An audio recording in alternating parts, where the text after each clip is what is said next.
Well, it took a lot of belief for you to actually just start wrestling training. I think in my timeline, when you would have had that talk with the quote unquote office and TA says, "Hey, we can't use you as a manager anymore." That would have been late 1991, right, Dallas? 90, yeah, 90 or 91. I was 35 and a half. That's what I do remember. So I was born in 56.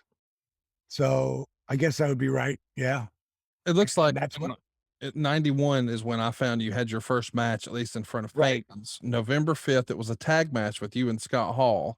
I guess Yeah. that's how they started you. And then eventually, I mean, think about that timeline. That's early November 91. And then Jake pops up backstage in March about maybe coming over to WCW. So Right. by the time Jake, I guess my question is, by the time you get to WCW or you're at least flirting with WCW, had you been able to watch any WCW TV? Had you seen Dallas wrestle at all? I know you knew him just as Page, the bar guy from Fort Myers. Mhm. Had you seen I, any I, of his stuff? yeah, I'd seen a few bits and pieces of him. It's Scott Hall also. Yeah. Hey, but here's the thing with Dallas. I always knew he doesn't, he gives it everything that he has and then some. Yeah, Nobody has a work ethic like this son of a bitch. I mean, when they came up with the word relentless, that's him. yeah, Dallas is also smart enough to know that if he don't know the answer, he will find out who does, and he will go question them. I mean, off the top of my head, Steve U. Steve U's probably one of the smartest people I've ever met, and he's here to help guide. Here's the horse that's going to run, and you can't stop this pony. But he does take direction. He does listen. You got to keep those ears open, folks, no matter what you're doing. You'll learn anything. So important. And you mentioned Shivani, and I got to go back to that first match of me and Scott Hall because this is one of the classic quotes of all time. Oh, so Tony and I, like, I've been still an announcer at that point when I start wrestling, right? So I dressed with the announcers, and Tony came in, show's over. We're in, I'll never forget. It was Galveston, not Galveston. Where do you live in Texas? Greenville, is it? Where do you live? I live in Gainesville, Georgia. Yeah, I always remember that's where we did TV. And I was getting dressed, and Tony walks in and he stops in the doorway and he's like, "Dallas, that's one of the best first matches I've seen anyone have." And then he said the quote. He said, "If you're this good 6 months from now, you suck. So keep doing whatever you're doing." And then he said, "You suck." And he walked away. But it's something I never forgot. Like, whenever you get to whatever first destination, like I just made it to the show wrestling, and they pulled me up like weeks. yeah. I think it was a month and a half, maybe 6 weeks after I started on that power plant in order to put me on TV with Scott. And Scott was so pissed off. And I did not understand at the time why. I'm thinking, I created your look. I helped you do everything. I got you the job here. But what he was pissed off about was totally understandable to me later. Here's a guy who rightfully could have been a fucking 10-time world champion. Yeah. Like one of the smartest guys in the business, just like him, friggin' one of the best workers ever. Why am I with the manager now?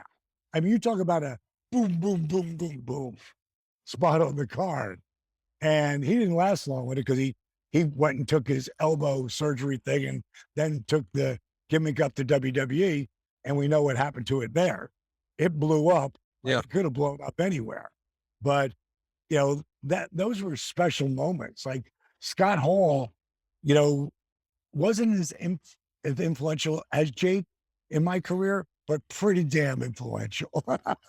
pretty damn influential. Scott's been known to leave a mark on just about everybody. And from me being the manager and him calling me up one night, and he's like, Dallas Page, she's like, I'm watching you manage those tiny little free birds. What you need is 6'6" to 298 pounds, of twisted steel and sex appeal.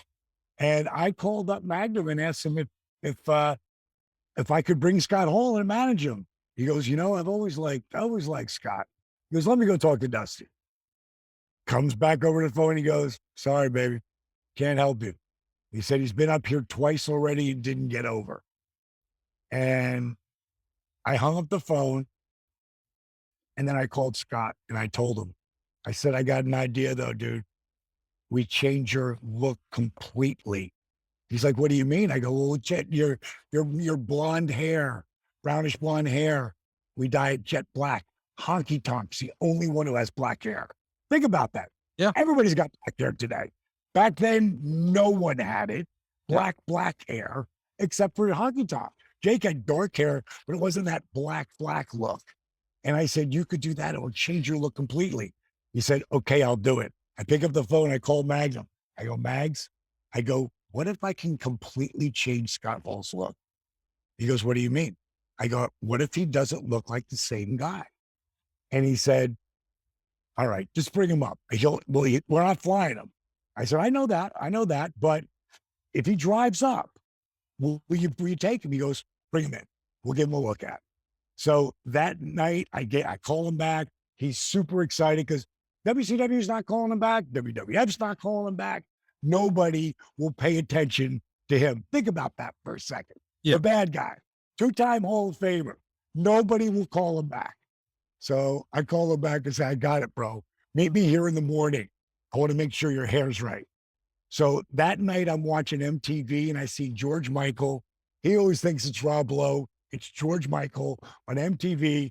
And he's got that some kind of leather outfit on, but he's got the brush cut beard. And I call Scott. It's 2 in the morning because I'm a nightclub guy. I still go to bed like 2, 3 o'clock in the morning. So I pick up the phone. Scotty, Dolly, what are you doing? My wife's pregnant. She's asleep. He comes out. He goes, what's the matter? What's the matter? I go, you got to shave that walrus mustache. What? I go, you got to get that 5 o'clock shadow. I go, trust me, you got to do it. It'll change your look completely.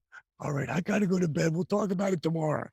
He showed up with that brush cut look, looked like a effing movie star, man. Friggin' the hair, that don't work. We're going to get that dyed out. We dyed that baby out and nobody recognized him. And that was the beginning of a two-time Hall of Famer.